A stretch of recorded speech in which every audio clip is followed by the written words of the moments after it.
Allez, c'est l'heure du plateau télé de Thomas Hill. Attention, vous avez droit à un jingle maintenant.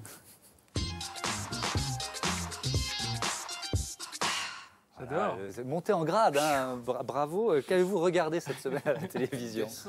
Lundi soir, je me suis immergé dans la nouvelle case documentaire de France 3 intitulée « Signé Dumas ». Attention Natacha, hein, c'est pas signé Dumas, Alexandre Dumas, même le fils. Non, c'est Mireille Dumas, l'animatrice. Hein, Mireille qui, au-delà de son nouveau chapeau qui lui allait comme une moufle, nous présentait des héritiers de grands chanteurs comme Clo-Clo. Alors une des séquences fortes, c'était son fils Clo-Clo Jr. qui était en visite dans l'ancien moulin de son père, qui est aujourd'hui transformé en musée pour les fans. Ok, donc ça c'est pas possible. C'est-à-dire c'est malayette, c'est-à-dire tout le monde s'en gratte. Le musée de Moulin Claude François est à Malayette, donc tout le monde s'en gratte. Et vraiment, c'est ce que vous portiez? On n'en sait rien. Je sais pas, ils ont dit un fan qui a dû leur dire j'ai la layette, j'ai la photo, le machin. Enfin, mais en même temps, même pas, ça n'a rien à voir. Regardez. Voilà, alors l'authenticité des objets paraît un petit peu discutable, hein, mais la propriétaire des lieux, elle a aucun doute, et elle a d'ailleurs une méthode infaillible pour ça. Les peignes, les mèches de cheveux, comment vous savez que c'est d'origine? Ça se sent, Mireille.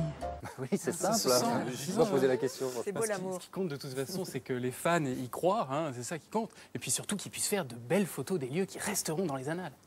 Alors, messieurs, dames, si vous voulez prendre une photo du Born Claude, c'est le moment jamais. C'est là le matin qu'il aimait bien s'asseoir. Vous restez près du magnolia qu'il a planté en 65. Voilà, une photo qui mérite certainement un agrandissement. Mais attention, on arrive à l'étape la plus importante de la visite. Là, on entre vraiment dans le sein des saints, la chambre de Claude. Et alors là, la guide se fait virevoltante dans son commentaire. Vous allez voir que dans la même phrase, vous allez entendre les mots peignoir, claquette, Drucker, cheveux secs et eau bénite. Essayez chez vous, c'est pas simple à faire. Là, c'est le peignoir de Claude. Hein. Pyjama que de soie naturelle dans la vitrine. Claquette pour sauna. Son petit fauteuil. Mais je vous apprends peut-être quelque chose ou pas, vous savez comme il était, Claude François. Il avait peur de tout, hein. Hypochondriaque comme Drucker, du noir, de dormir seul. Pour les cheveux, shampoing sec. Très superstitieux aussi. Il y avait toujours un petit peu d'eau bénite sur sa petite table. Voilà, et après toute cette visite, les fans sont conduits dans la boutique. est effondré, mais bon. C'est magnifique. C'est pas pour vous, Natacha. C'est le clou, c'est la boutique évidemment pour aller acheter toutes sortes d'objets qui n'ont pas appartenu à Claude, hein, mais qui ont le visage de Claude dessus, comme par exemple cet objet indispensable. Les dés à coudre, c'est un produit qu'on lui a expressément demandé parce qu'on a une clientèle bien spécifique au sein du moulin qui nous la demande. Voilà, moi, dans l'absolu, je ne suis pas ultra fan parce que je trouve que ça vieillit l'image de l'artiste. Mais, non, mais je comprends on est obligés tous les deux de faire des compromis. Enfin, en tout cas, d'avoir un minimum d'écoute. À 12 € le dé à coudre, ça marche bien.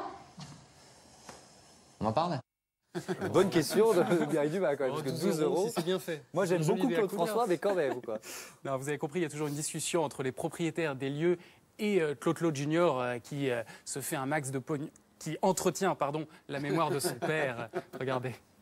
Combien vous prenez comme pourcentage? On est à 3%. Mais il ne vous ruine pas quand même. Remarquez qu'il vous a donné le pourcentage de la restauration et pas le pourcentage des visites. Alors les visites, c'est combien? Non.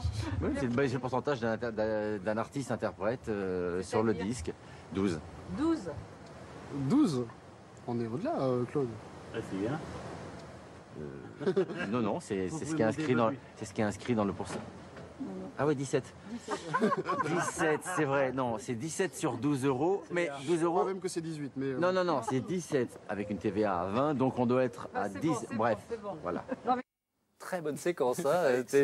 Télé-vérité, pour une fois. Ce doc a-t-il aussi bien marché en audience que le business des fils de Claude François?